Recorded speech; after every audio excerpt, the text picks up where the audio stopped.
Musim kemarau tahun 2023 yang lebih kering mulai berdampak. Data Kementerian Lingkungan Hidup, sejak Januari hingga April 2023, luasan kebakaran lahan di Sumatera Selatan sudah mencapai 900 hektar. Periode yang sama tahun lalu, luas kebakaran masih sekitar 600 hektar.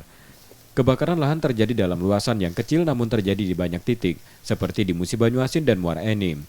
Diperkirakan kebakaran tersebut akibat aktivitas pembukaan lahan oleh masyarakat.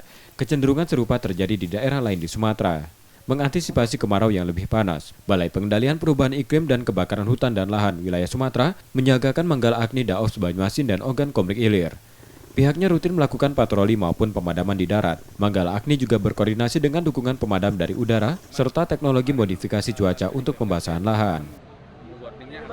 Kalau hitungan KLHK kan ngitung berdasarkan satelit bersama BRIN itu sudah 900 hektar, 900-an hektar. Sejak Januari sampai Mei? Sejak Januari sampai April. Nah, itu kalau dibandingkan dengan tahun lalu bagaimana Pak? Tahun lalu Januari sampai April itu 600-an, yang sekarang 900-an. Berarti memang ada peningkatan? Iya, karena kondisinya kalau kemarin kami bersama teman-teman BMKG juga bilang bahwa kondisi akan lebih panas. Jadi memang di awal sudah kita prediksi seperti ini. Data Kementerian LHK, sepanjang tahun 2022 lalu, luas kebakaran di Sumsel mencapai 3.723 hektar. Semua pihak kini mewaspadai status pada 2019 silam, luas kebakaran mencapai 336.000 hektar.